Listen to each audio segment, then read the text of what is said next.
जय हिंद। क्लास 10। इस वीडियो में हम लोग जो है मैथ का हैशटैग 1 वीडियो देखने वाले हैं। और आप लोग एक बार कमेंट करके जरूर बताइएगा कि आप लोग का एग्जाम जो है वो कैसा गया। इंग्लिश का पेपर जो था वो इजी था या फिर तो हार्ड था या फिर तो ठीक ठाक था। जरूर एक बार कमेंट कीजिएगा। और किस तरह का आप लोग का एग्जाम गया, अच्छा गया या खराब गया, एक बार जरूर कमेंट कीजिएगा। और इसमें हम लोग जो है टोटल 5 हैशटैग का वीडियो देखने वाले हैं मैथ का, जो कि ये पहला हैशटैग वीडियो है। और इसके बाद 4 हैशटैग का वीडियो और आएगा। और हम लोग जो है 30 ऑब्जेक्टिव को जो है वो ज्यादा बारीकी से देखेंगे कैलकुलेशन के साथ। बाकी जो है सब्जेक्टिव वाला आप लोग प्रैक्टिस कीजिएगा। रीजन की मैथ है, आप लोग का मैथ जो है वो बस खाली देखने से नहीं हो जाएगा। ये सोशल साइंस या साइंस वगैरह जो ऐसा सब्जेक्ट नहीं है कि आप लोग जो है वो बस खाली आंसर सुनिएगा तो हो जाएगा। बिल्कुल नहीं होगा, ठीक है। मैथ है, आपको बनाना पड़ेगा, ठीक है। उसके बाद आंसर को देखना पड़ेगा। तो ये जो है रटने वाला नहीं है, बस कि जो है वो ये जो प्रैक्टिस करने वाला है। प्लीज आप लोग से रिक्वेस्ट है कि जितना भी 5 हैशटैग के वीडियो में जितना भी सब्जेक्टिव प्रश्न जो रहेगा, ठीक है, जो कि लॉन्ग आंसर वाला रहेगा, तो उसको जो है एक बार जरूर आप लोग प्रैक्टिस कीजिएगा आराम से बैठ के, पैटर्न देख के कि किस तरह का प्रश्न जो है पूछा जा रहा है उसके हिसाब से। तो फिर चलिए हम लोग शुरू करते हैं पहला प्रश्न से। और अगर आप चैनल में पहली बार है तो चैनल को सब्सक्राइब कर लीजिए और बेल आइकन को ऑन करके अपने दोस्तों के साथ में एक बार जरूर से शेयर कर दीजिए, ताकि आपके दोस्त लोग को भी जो है वो मदद मिल पाए। और टेलीग्राम और व्हाट्सएप चैनल में अगर नहीं जुड़े हुए हैं तो प्लीज़ आप वहाँ भी जुड़ सकते हैं, क्योंकि वहाँ आप लोग का जो है वो जैक से जो भी अपडेट आता है वो सारा आप लोग का सबसे पहले वहाँ इन्फॉर्म किया जाता है। तो सबसे पहला प्रश्न आता है कि पी एक्स बराबर एक्स का स्क्वायर माइनस जो है वो 27 के शून्य होगा। तो इसका हम लोग जो है कैलकुलेशन सबसे पहले करेंगे, है ना। कैलकुलेशन क्या करेंगे, तो सबसे पहले हम लोग यहाँ एक्स का स्क्वायर माइनस 27 बराबर 0 हम लोग कर देंगे, ठीक है। शून्य निकालना है ना। अब यहाँ क्या करेंगे कि x का स्क्वायर को अकेले छोड़ देंगे, ठीक है। बराबर इधर 27 जो था माइनस में था उधर चला जाएगा तो प्लस में हो गया, ठीक है। अब क्या हो जाएगा यहाँ कि x को हम लोग अकेले छोड़ देंगे, ठीक है। x को अकेले छोड़ देंगे, अब स्क्वायर उधर जाएगा बराबर के उधर, तो क्या हो जाएगा रूट में हो जाएगा, ठीक है। तो प्लस और माइनस दोनों में हो सकता है, ठीक है। ये हो जाएगा।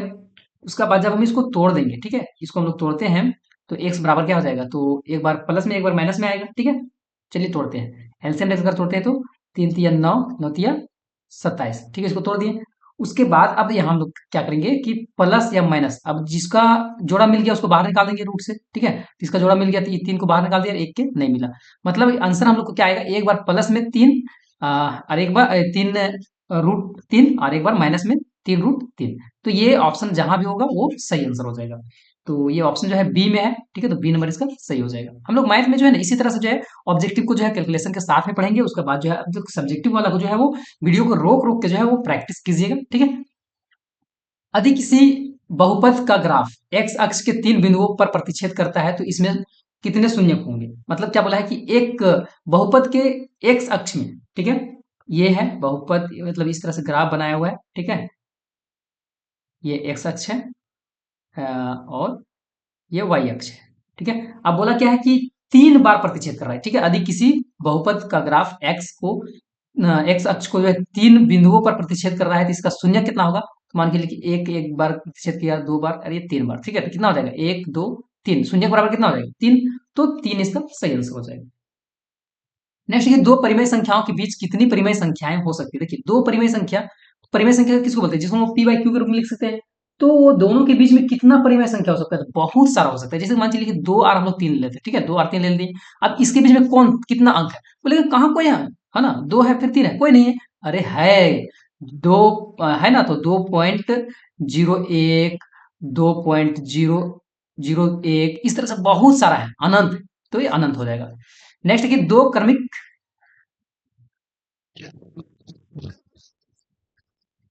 दो क्रमिक सम संख्याओं का एचसीएफ मसा जो है वो क्या होगा। तो हमेशा हमेशा, ठीक है, दो संख्याओं का लगातार दो संख्या है उसका एचसीएफ हमेशा एक आता है, हमेशा एक आएगा। जैसे कि हम लोग ये एग्जांपल देखते हैं, 5 और 6 का निकालते हैं, ठीक है। 5 और 6 हम लोग एचसीएफ निकालेंगे तो 5 1 का 5 बच गया यहाँ 1, ठीक है। अब यहाँ 5 को देंगे, 1 बचे 5, कितना आया एचसीएफ, 1 आया। अच्छा, फिर से हम लोग देख ले 7 और 8 को देखते हैं, ठीक है। तो 7 1 का 7, ठीक है, बच गया 1, 7 यहाँ भाग दे देंगे तो 1 सते 7, कितना आया एचसीएफ 1 आया। मतलब हम लोग दो अगर लगातार, है ना, दो लगातार संख्याओं का अगर हम लोग एचसीएफ निकालते हैं तो हमेशा हमेशा एचसीएफ 1 आएगा। नेक्स्ट है कि दो चरों, हाँ दो चर है एक सारा वाई। अच्छा, ये प्रश्न जो है आप लोग का ऑफिशियल मॉडल से जारी किया गया था वो प्रश्न है, ठीक है। तो ये भी बहुत इंपॉर्टेंट है क्योंकि ये जैक के द्वारा जारी किया गया था, तो एक आध दो प्रश्न जरूर इससे मैच करेगा। दो चर एक्स वाई में रैखिक समीकरण, ठीक है, A X plus B Y plus C बराबर 0 के कितने अधिकतम हल हो सकते हैं, ठीक है, तो इसका अनगिनत हो सकते हैं, ठीक है, अनगिनत हल हो सकते हैं, इसका अनगिनत हो जाएगा। नेक्स्ट है कि असंगत समीकरण युग्म द्वारा निरूपित रेखाएं कैसी होती है। तो सबसे पहले तो आप लोग यहाँ समझिएगा, संगत और असंगत एक आप लोग का यहाँ है इंपॉर्टेंट चीज, a1 बटा a2 बराबर b1 बटा b2, ठीक है, ये एक तरह का ऐसे होता है, ठीक है, और बराबर c1 बटा c2। थोड़ा सा वीडियो हम रोक लेते हैं। हाँ, यहाँ आप लोग समझिएगा कि एक होता है a1 बटा a2 बराबर b1 बटा b2 बराबर c1 बटा c2, तो इसको हम लोग संपाती बोलते हैं, ठीक है, संपाती। और इसका जो है अनेक हल होता है, बहुत सारा हल होता है, ठीक है। उसी तरह जो है वो a1 बटा a2 बराबर नहीं b1 बटा b2, मतलब शुरू में बराबर नहीं होगा, तो इसको हम लोग बोलते हैं प्रतिच्छेदी, और इसका एक ही हल होता है। मतलब देखिए एक हल हो रहा है या अनेक हल हो रहा है, हल अगर हो रहा है, ठीक है, अगर हल हो रहा है तो उसको हम लोग संगत बोलते हैं, ठीक है, अगर हल हो रहा है तो उसको हम लोग क्या बोलते हैं, संगत बोलते हैं, और जिसका कोई भी हल नहीं हो रहा है उसको जो है वो समांतर बोलते हैं, ठीक है। लेकिन प्रश्न क्या बोला था कि असंगत समीकरण युग्म द्वारा निरूपित रेखाएं कैसी होती है, ठीक है, तो किस तरह का हुआ, जैसे संपाती, जो संपातिक तो हल होता है, असंगत मतलब जिसका एक भी हल नहीं होता, कोई हल नहीं होता है, ठीक है, प्रतिच्छेदिक भी तो हल होता है, तो किस प्रकार का होगा, समांतर होगा ना, समांतर होगा, क्योंकि समांतर का कोई हल नहीं हुआ। फिर से एक बार देखिए, असंगत किसको बोलते हैं, तो असंगत उसी को बोलते हैं जिसका एक भी हल नहीं होता है। ये इसका एक हल हुआ ना, प्रतिच्छेदी एक हल हुआ, ठीक है, संपाति का जो है वो कितना हल हुआ, संपाति का भी जो है अनेक हल हुआ, तो ये दोनों का तो हल हो रहा था, तो हल हो रहा है तो इसको हम लोग क्या बोलेंगे, संगत बोलेंगे। लेकिन जिसका हल नहीं हुआ, समांतर का एक भी हल नहीं हुआ, ठीक है, तो इसको हम लोग बोलेंगे असंगत। तो असंगत के लिए क्या होता है, समांतर, ठीक है, प्रतिच्छेदी और इसके लिए जो है वो हल होता है, संपाति के लिए जो है वो अनेक हल होता है, और ये प्रतिच्छेदी के लिए एक हल होता है, ठीक है, लेकिन इसका एक भी हल नहीं होता है, इसलिए इसको असंगत भी बोलते हैं। नेक्स्ट है 7वां नंबर, कि यहां दिया हुआ है कि x का स्क्वायर माइनस 3x प्लस 2 बराबर 0 का एक मूल्य होगा, ठीक है, तो एक मूल्य है, इसको निकालिएगा जब आप लोग इस तरह से,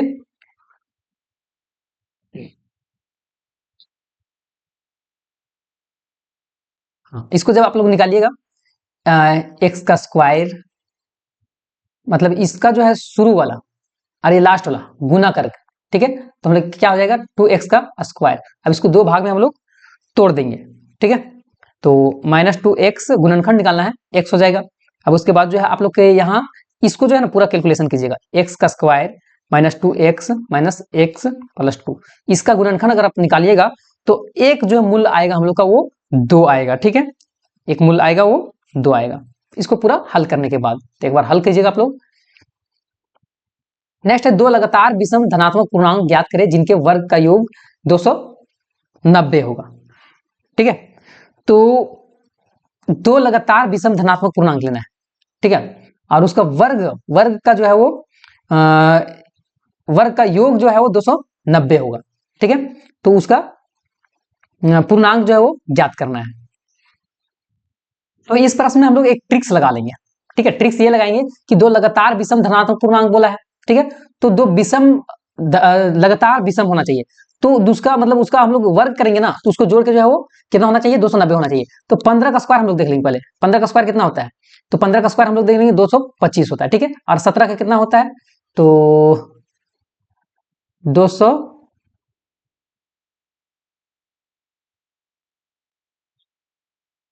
एक मिनट, हाँ 289। अब इसको हम लोग दोनों को जोड़ लेंगे, क्या 290 आएगा, तो 9 और 5 14, तो ये तो इससे तो नहीं आया, तो हम लोग का जो है वो ये बिल्कुल नहीं होगा। बी में जो है 9 81 होता है और 11 का 121 होता है, ठीक है, इसको जोड़ेंगे तो आएगा, बिल्कुल नहीं आएगा, इससे भी नहीं आया। अच्छा 13 का स्क्वायर हम लोग देख लेते हैं कि 13 का स्क्वायर और इसका 13 हो जाएगा 169 और 15 225, इससे हम लोग देखते हैं कि क्या आता है, 9 और 14, ये भी इससे भी नहीं आया, ठीक है, मतलब ये तीनों से हम लोग का जो है नहीं आ रहा है। तो अब 11 हम लोग देखेंगे, 11 का 121 होता है और 13 जो है 169 होता है, ठीक है, तो इसको जोड़ के देखेंगे, 9 और 1 10 के 0 हाथ में 1, 6 2 8 और 1 9 और 1 1 2 290 किसके जोड़ के आ गया 11 और 13, तो ये हम लोग का आंसर हो जाएगा। ठीक है, यहाँ एक शॉर्ट ट्रिक्स हम लोग लगाएंगे, ठीक है, लॉन्ग टाइप में नहीं बनाएंगे। तो इस तरह से आप लोग जो है कर सकते हैं, बहुत इजी है इस तरह से। अब नेक्स्ट जो आता है वो निम्नांकित में से कौन एपी का समांतर श्रेणी है। मतलब देखिए समांतर श्रेणी मतलब एपी मतलब जो है वो जिसका डी जो है ना वो मतलब जो है वो सेम होना चाहिए, डिफरेंस जो है सेम होना चाहिए। जैसे मान चलिए यहाँ 2 है फिर 4 हुआ, 4 के बाद 6 होना चाहिए, 6 के बाद फिर 8 होना चाहिए, तो ये तो नहीं होगा। अच्छा 1 है फिर 3 है, ठीक है, तो एक बार 3 गया 2 बढ़ा, ठीक है, 3 के बाद सीधे 9 चल गया, ठीक है, 9 के बाद सीधे 27 चल गया, तो ये भी नहीं है एपी। बराबर डी जो है हमेशा सब में बराबर होना चाहिए। अच्छा यहाँ 10 है फिर -6 हो गया, ठीक है, तो 4 घटा, अच्छा फिर 4 से फिर -2 हो गया, ठीक है, फिर मतलब 4 घटा और 2 से जो है वो फिर आगे बढ़ गया, ठीक है, तो ये 2 हो गया, तो यही वाला जो है वो सही हो जाएगा क्योंकि इसका डिफरेंस जो है बराबर 4 4 जाते जा रहा है। नेक्स्ट जो है 10 नंबर कि 1 4 7 10 के 18वें पद का मान क्या होगा। तो हम लोग यहाँ देखेंगे सबसे पहले तो ए बराबर हम लोग का कितना है 1 है, उसके बाद डिफरेंस जो है कितना है, तो डी बराबर हम लोग कैसे निकालेंगे A2 माइनस A1 करेंगे, ठीक है, तो A2 हम लोग का कितना था 4 था और A1 कितना है 1 था, तो डिफरेंस हम लोग का कितना निकल गया 3 निकल गया। अब A भी निकल गया डी भी निकल गया, अब हम लोग क्या निकालना है A18 निकालना है, ठीक है, तो A18 हम लोग को निकालना है, तो A18 बराबर हम लोग क्या फॉर्मूला लगाएंगे, तो A प्लस 17D, ठीक है। अब A18 हम लोग निकालेंगे, A कितना था 1 था प्लस 17 और D कितना था 3। अब गुना कर देंगे इसको, 1 का 1 17 या 51 और 1 जोड़ देंगे तो 52, तो इसका 52 आंसर हो जाएगा। नेक्स्ट है कि दो समरूप त्रिभुज के क्षेत्रफल का अनुपात 16 9 दिया हुआ है, तो इसका वर्गमूल तो उसकी संगत भुजाओं का अनुपात होगा, ठीक है, संगत भुजाओं का अनुपात, तो क्षेत्रफल का इसको हम लोग जो है तोड़ देंगे, ठीक है, 16 का 4 हो जाए 4 चौका 16 और 3 का 3 9, तो 4 अनुपात 3, ये सी नंबर इसका सही हो जाएगा। नेक्स्ट है कि समचतुर्भुज के विकर्ण 6 और 8 सेंटीमीटर है, तो इसकी प्रत्येक भुजा का जो है लंबाई कितना होगा, ठीक है, समचतुर्भुज के विकर्ण दिया हुआ है, ठीक है, विकर्ण दिया हुआ है और भुजा जो है वो भुजा का लंबाई पूछा हुआ है, तो हम लोग इसमें एक फॉर्मूला यूज कर सकते हैं D1 यहाँ का स्क्वायर प्लस D2 का स्क्वायर बराबर 4A का स्क्वायर, इस तरह से। और यहाँ क्या हो जाएगा, तो D1, ठीक है, D1 हम लोग को कितना दिया हुआ है 6 है, ठीक है, तो 6 का स्क्वायर हम लोग कर लेंगे, 6 का स्क्वायर प्लस 8 का स्क्वायर, ठीक है, बराबर जो है वो क्या हो जाएगा 4A का स्क्वायर। अब हम लोग यहाँ गुना कर देंगे, 6 छक्के 36 होता है, जोड़ 8 8 64 होता है, बराबर इधर 4A का स्क्वायर कर देंगे। अभी दोनों को जोड़ेंगे तो 100 हो जाएगा, बराबर जो है वो 4A का स्क्वायर। उसका बाद हम लोग का क्या हो जाएगा, इसको जो है वो 100 का 100 इधर रहने देंगे, अब ये गुना था इधर आएगा भागा में, इधर A का स्क्वायर रहने देंगे, काट देंगे, कटेगा 25 बार में चल जाएगा, ठीक है, 25 बराबर इधर A का स्क्वायर। अब इधर 25 स्क्वायर इधर है रूट में आ जाएगा, ठीक है, तो बराबर इधर A बचेगा। अब रूट इसको तोड़ेंगे तो A बराबर कितना आ जाएगा 5 आ जाएगा, तो मतलब इसका 5 हो जाएगा, सी नंबर आंसर। नेक्स्ट आप लोग इस तरह से प्रैक्टिस कीजिएगा, पूरा प्रैक्टिस कीजिएगा, मैथ है, ठीक है, इसमें इतिहास भूगोल नहीं है कि आप लोग जो है रट्टा मार के चले गए हैं, ठीक है। नेक्स्ट है दो अक्षों की प्रतिच्छेदी बिंदु को क्या कहते हैं, तो दो अक्षों की प्रतिच्छेदी बिंदु जिसका इस प्रकार है तो इसको हम लोग क्या बोलेंगे मूल बिंदु बोलते हैं, तो मूल हो जाएगा। नेक्स्ट है कि y अक्ष से 5 इकाई युग्म और x अक्ष पर एक बिंदु P स्थित है, तो बिंदु P का निर्देशांक जो है वो क्या होगा, जी हाँ, निर्देशांक क्या होगा, क्या बोला है कि y अक्ष, देखिए पहले तो इसको बनाइए आप, है ना, y x x, ठीक है, बोला क्या है कि y अक्ष से 5 इकाएं, है ना, y अक्ष से 5 इकाएं, मतलब इसमें हम लोग x में चलना है 5 इकाएं, ठीक है 5। उसका बाद जो है और x अक्ष पर बिंदु P, ठीक है, यहाँ तो क्या मतलब सबसे पहले हम लोग क्या देखते हैं x अक्ष को देखते हैं, तो x मेरा यहाँ 5 हो जाएगा और y अक्ष में 0, 5,0 हो जाएगा इसका सही आंसर। नेक्स्ट है कि यदि साइन a बराबर 3/4 है तो कोसेक का क्या होगा, ठीक है, साइन, तो आप लोग यहाँ एक चीज याद रखिएगा, एक हम आप लोग के लिए ट्रिक्स लिख देते हैं, आप लोग यहाँ ये चीज याद रख सकते हैं कि लाला आम लाया, कच्चा कच्चा आम, ठीक है, इस तरह से आप लोग याद रख सकते हैं, लाला आम लाया कच्चा कच्चा आम, ठीक है। अब इधर sin cos tan cosec sec cot. अब यहां देखिए कि साइन, ठीक है, साइन का उल्टा क्या होता है, साइन देखिए यहाँ बोला है साइन का उल्टा जो है कोसेक होता है। देखिए साइन ये है ना, साइन के अगर लंब बटा कर्ण हो रहा है तो कोसेक क्या क्या हो जाएगा, कर्ण बटा लंब हो जाएगा। तो इसका जस्ट उल्टा हो जाएगा। तो साइन कितना है 3/4 है, तो इसका जस्ट उल्टा हो जाएगा 4/3। तो 4/3 जहां होगा वो सही आंसर हो जाएगा। इस चीज को आप लोग याद रखिएगा। साइन कोस सबसे पहले देखिए लाला आम लाया, ल से लाला, आ से आम, ल से लाया, फिर क से कच्चा, क से कच्चा आम, ये चीज हो गया। अब ऊपर में आप लोग को क्या लिखना है, साइन शुरू लिखना है, फिर कोस लिखना है, फिर टेन लिखना है, साइन कोस टेन। उसके बाद फिर जैसे देखिए साइन, फिर पहले साइन मारिए, ठीक है, फिर कोस, फिर टेन, टेन को लास्ट में रहने दीजिए। उसके बाद इधर कोसेक है ना, कोसेक, फिर उसके बाद सेक, सेकेंड में होता है ना, सेकेंड दूसरा नंबर में, तो सेक, उसके बाद लास्ट में कोट है ना, कोट लास्ट में काइट से याद रखना है। तो अब यहाँ जो है कि सब उल्टा, साइन का उल्टा देखिए कोसेक होता है, ठीक है, और कोस का उल्टा जो है वो सेक हो जाएगा, और टेन का उल्टा जो है वो कोट हो जाता है। तो ये चीज आप लोग ट्रिक्स जो है न्यूमेरिकल मतलब जो है लंबा लॉन्ग बढ़ाने वाला में शायद हो सकता है कि आप लोग काम आ जाएगा, ठीक है। तो ये बहुत ही ज्यादा कारगर ट्रिक्स है, आप लोग अगर पढ़े होंगे तो आप लोग को पता भी होगा ये ट्रिक्स के बारे में। नेक्स्ट है कि इसको बनाना है, ठीक है, तो एक जो है इसको आप बनाइएगा। बोला है कि सेक ए प्लस टेन ए, ठीक है। अब ए माइनस साइन ए बराबर जो है वो कितना होगा, ठीक है। तो कोस ए हो जाएगा, आप लोग पूरा इसको जब कैलकुलेशन कीजिएगा तो कोस ए हो जाएगा। नेक्स्ट है कि यदि टेन ए बराबर जो है वो √3, तो ए का मान जो है वो कितना होगा। तो देखिए टेन ए √3 है, तो यहाँ 1 मिनट, हाँ 60 डिग्री हो जाएगा इसका, ठीक है, 60 डिग्री का √3 होता है, ठीक है, 60 डिग्री, हाँ 60 डिग्री। नेक्स्ट है कि जब किसी सीधे खंभे, जो खड़ा खंभा है, उसकी छाया उसकी ऊंचाई के बराबर हो तो सूर्य का उन्नयन कोण का जो है वो मान कितना होगा, तो 90 डिग्री हो जाएगा। नेक्स्ट है कि अर्धवृत्त का कोण कितने डिग्री का होता है, आधा आधा वृत्त, ठीक है, अर्धवृत्त का जो है वो कोण 90 डिग्री होता है, ठीक है, 90 डिग्री हो जाएगा। 1 मिनट, ये जो है शायद आप लोग को गलत बता दिए हैं, इसका जो है 90, ठीक है, इसका जो है वो 10 45 डिग्री हो जाएगा, ठीक है, इसका जो है आंसर निकल जाएगा आपका 10 45 डिग्री 18।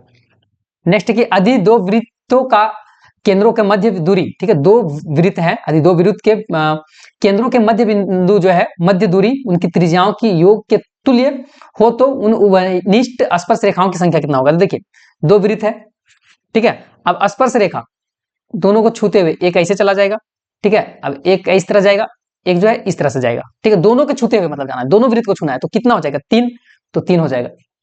नेक्स्ट है कि वृत्त के केंद्र से समदुरुस्त जीवाएं आपस में जो है वो क्या होता है, तो समान होता है, समान हो जाएगा। नेक्स्ट है दो गोले का आयतन का अनुपात दिया हुआ है, उनके पृष्ठीय क्षेत्रफल का अनुपात जो है वो कितना होगा, है ना। तो इसको अगर आप फार्मूला के हिसाब से बनाइएगा गोले के आयतन को लेकर, तो आंसर इसका निकल जाएगा वो 4 जो है वो 9 निकल जाएगा, ठीक है, 4:9।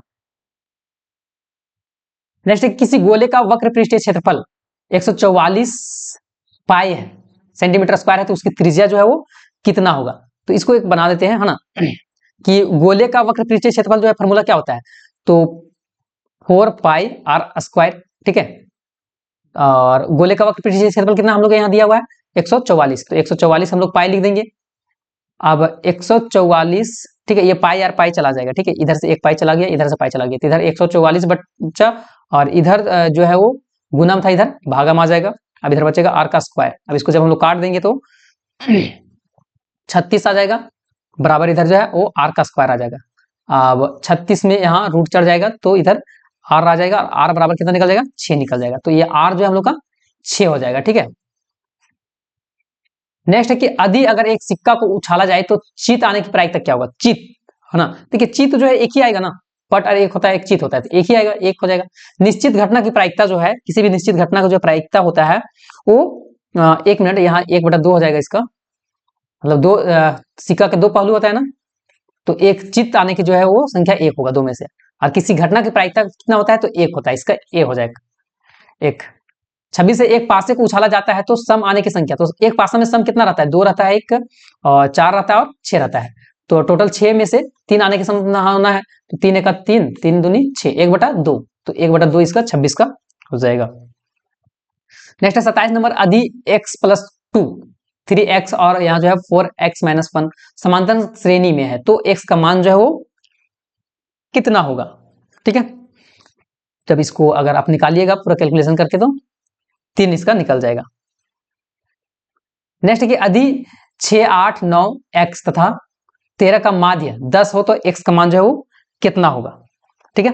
तो हम लोग सबसे पहले यहाँ देख लेंगे कि माध्य बराबर फॉर्मूला क्या होता है, प्रेक्षणों की कुल योग। तो प्रेक्षण कौन कौन है, 6 है जोड़ 8 है जोड़ 9 है जोड़ x है जोड़ 13 है, ठीक है। और कितना है टोटल, 1 2 3 4 5, 5 है, 5 भागा दे देंगे। उसके बाद इधर माध्य जो है हम लोग का 10 दिया हुआ है ना, ये 10 दिया हुआ है। अब सबको हम लोग जोड़ देंगे, तो 10 इधर और ये जो है भागा में इधर आ जाएगा तो गुना में, और इधर सबको हम लोग जोड़ते हैं तो हो जाएगा 36 प्लस x अगर जुट जाएगा पूरा। तो अब इसको हम लोग क्या कर देंगे, तो गुना कर देंगे तो कितना हो जाएगा, 10 पचे 50 और इधर 36 प्लस में इधर माइनस में आ जाएगा। अब इधर बचेगा x। अब 50 में से 36 अगर चला जाएगा तो 14 बराबर x, तो x बराबर हम लोग का जो है वो 14 निकल जाएगा, तो यहाँ 14 हो जाएगा। नेक्स्ट बोला है कि नेक्स्ट बोला है कि 2 6 4 5 0 2 1 3 2 में बहुलक कौन है, तो जो बहुत बार आया है, ठीक है। तो 2 एक बार 2 बार 3 बार, तो 3 बार जो है वो आया है 2, तो बहुलक कौन कहलाएगा, 2 ही कहलाएगा। नेक्स्ट है कि 8 7 12 15 10 9 11 की माध्यिका जो है वो क्या होगा। माध्यिका का मतलब होता है कि आपको एक सीरीज में मतलब जो है वो बढ़ते क्रम या घटते क्रम में सजाना होगा। तो सबसे छोटा 7 है, उसके बाद 8 है, उसके बाद 9 है, उसके बाद 10 है, उसके बाद 11 है, उसके बाद 12 है, उसके बाद 15 है। अब देखना है कि सबसे बीच में कौन है, 3 1 मिनट यार क्या हो रहा है, हाँ इधर से जो है हम लोग को देखना है 1 2 3, इधर से 1 2 3। अब यहाँ बीच में सेंटर में कौन आ रहा है, 10 आ रहा है, तो हम लोग को जो है माध्यिका बराबर जो है 10 हो जाएगा। तो ये 30 ऑब्जेक्टिव प्रश्न था, ये #1 था, आप लोग का जो ऑफिशियल मॉडल सेट जारी किया गया था उसका जो है ये प्रश्न था। अब उसी का जो है आप लोग सब्जेक्टिव को जो है प्रैक्टिस कीजिएगा, हम बस खाली प्रश्न दिखा दे रहे हैं, ठीक है। देख लेते हैं वीडियो कितना लंबा हुआ, 21 मिनट का, ठीक है। हम बताते हैं थोड़ा थोड़ा करके। संख्याओं 6 और 20 का अभाज्य गुणनखंड विधि से एचसीएफ ज्ञात करना है। एचसीएफ यहाँ ज्ञात किया हुआ है। सबसे पहले तो हम लोग 6 और 20 का अभाज्य गुणनखंड विधि द्वारा बोला है, तो 6 का हम लोग जो है वो 6 का गुणनखंड पहले निकालेंगे इस तरह से, है ना।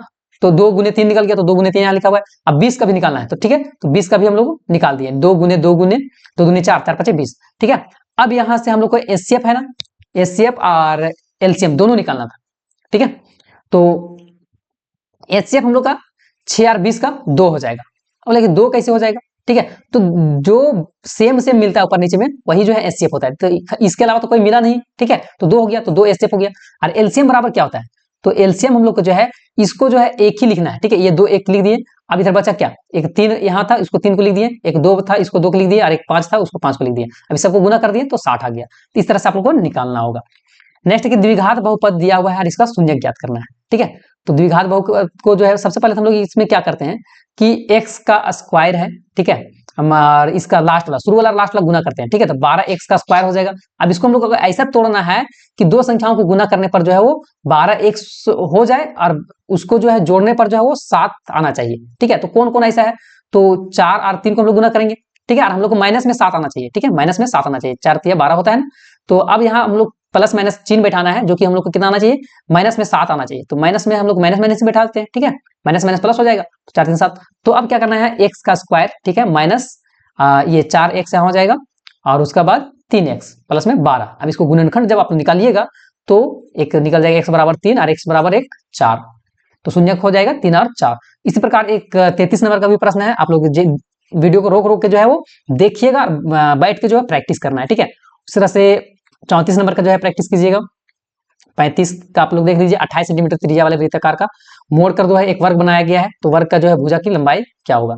अगर आप लोग को लगता है कि नहीं ये बना के बता दे समझा के, तो एक बार कमेंट कर दीजिएगा। नेक्स्ट वीडियो से जो है आप लोग को हम बना के और समझा के बताते जाएंगे, और नहीं तो बस खाली आप लोग जो है प्रश्न को देखते जाइए और कॉपी कलम लेके प्रैक्टिस करना शुरू कर दीजिए, क्योंकि ये मैथ है, बनाना पड़ेगा आपको। हम समझा देंगे आपको, मान लीजिए कि हम अभी यहाँ बना के समझा भी देते हैं ना तो आपको कोई फायदा नहीं, जब तक अगर आप अपने से प्रैक्टिस नहीं करते हैं तो आप वहां जाके फंस जाइएगा, एग्जाम में बनाने समय फंस जाइएगा। और आप लोग को एग्जाम में जो है कोई जरूरी नहीं कि आपका आंसर आ जाए, ठीक है ना, आंसर नहीं आएगा, आप लोग स्टेप भी बनाए हैं ना, तो स्टेप मार्किंग मैथ में मिलता है, ठीक है। तो इस प्रकार से हम लोग आगे आप लोग को बनाना है। ये प्रश्न है आपका, अधि स्तंभ का उन्नयन कोण 60 डिग्री है। तो इस सारा प्रश्न को आप लोग देख लीजिए, वीडियो को रोक रोक के प्रैक्टिस करके जो है बनाते जाइए प्लीज। अगर अच्छा नंबर लाना है तो प्रैक्टिस करते जाइए और वीडियो को जो है वो पूरा जितना भी प्रश्न को यहाँ बताया गया है वो सारा प्रश्न को जो है वो देखते जाइए और प्रैक्टिस पूरा कीजिए, ठीक है। बिना प्रैक्टिस के जो है वो बिल्कुल नहीं बनने वाला है। सारा जितना भी जो है वो सब प्रश्न को आप लोग को प्रैक्टिस करना है। और ऑब्जेक्टिव में तो बता ही दिए हर एक तरह का प्रश्न आप लोग जो है वो, अगर आप लोग चाहते हैं कि नहीं प्रश्न जो है बना बना के जो है बताया जाए तो एक बार कमेंट कर दीजिएगा इस वीडियो के नीचे। नेक्स्ट जो वीडियो आएगा ना उसमें हम आपको बना के बताते जाएंगे, चाहे 3 घंटा लग जाए लेकिन जरूर बताएंगे, ठीक है। और काफी टाइम लगेगा, ठीक है, बनाने में जो है वो काफी टाइम आप लोग को लग जाएगा बना के बताने में। तो आप लोग देख लीजिए, प्रैक्टिस कीजिएगा, सबका जो है बनाया हुआ है, आंसर यहाँ लिखा हुआ है, ठीक है। अब लॉन्ग में जो रहेगा ये सब लॉन्ग वाला बताएंगे, है ना। लॉन्ग वाला जो है आप लोग कमेंट खाली कर दीजिएगा, अगर ऐसे में अगर आप लोग को समझ में आ जाता है तो देख लीजिएगा।